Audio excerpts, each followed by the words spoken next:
Central government எம்ப்ளாயியா நீங்க என்பிஎஸ்ல continue பண்ணலாமா இல்ல இப்போ வந்திருக்கிற யூபிஎஸ்க்கு மாறலாமான்னு கன்ஃபியூஸ்டா இருக்கீங்களா? நீங்க தெளிவான ஒரு முடிவு எடுக்க இந்த வீடியோல உங்க கன்ஃபியூஷனை நான் கிளியர் பண்றேன். முதல்ல என்பிஎஸ்னா என்னன்னு பார்ப்போம்.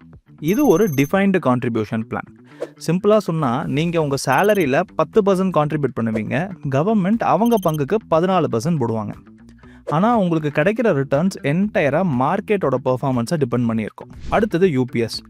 இது என்பிஎஸ் மாதிரி கிடையாது. நீங்கள் ரிட்டையர் ஆனதுக்கப்புறம் உங்களுக்கு ஒரு பென்ஷன் அமௌண்ட் மாதம் கவர்மெண்ட் சைட்லேருந்து கொடுப்பாங்க. உங்கள் கடைசி மாதம் சம்பளம், அதாவது பேசிக் ப்ளஸ் டிஏ எவ்வளவோ அதில் கரெக்டாக 50% லைஃப் லாங். அது மட்டும் இல்லை, டிஏ ஏறும்போது, அதாவது உங்களோட டிஎன்எஸ் அலவன்ஸ் ஏறும்போது உங்கள் பென்ஷனும் ஆட்டோமேட்டிக்காக ஏறும். ஸோ இன்ஃப்ளேஷன் பற்றி கவலைப்பட வேண்டாம். அண்ட் உங்களுக்கு அப்புறம் உங்கள் ஸ்பௌஸுக்கு நீங்கள் வாங்கின பென்ஷனில் 60% கிடைக்கும். அப்போ யார் எதை சூஸ் பண்ணணும்? நீங்கள் மார்க்கெட் ரிஸ்க்கு நான் எடுக்க ரெடி, இல்லைன்னா நான் ரிட்டையர் ஆன அப்புறம் எனக்கு ஒரு கார்பஸ் கிடைச்சா கரெக்டா இருக்கும், பிரைவேட் ஜாப்க்கு ஃபியூச்சர்ல மாறிடுவேன் அப்படின்னா நீங்க என்பிஎஸ் சூஸ் பண்ணலாம். ஆனா நீங்க ரிட்டையர் ஆன அப்புறம் என்பிஎஸ்ல இருந்து 60% கார்பஸ் தான் நீங்க லம்சமா எடுக்க முடியும்.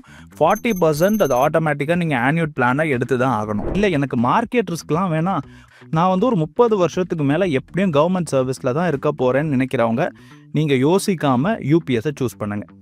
சிம்பிளாக சொல்லணும்னா என்பிஎஸ்னா க்ரோத்து, ஆனால் ரிஸ்க்கு அதில் உண்டு. யூபிஎஸ்னா செக்யூரிட்டி அண்ட் ஸ்டெபிலிட்டி.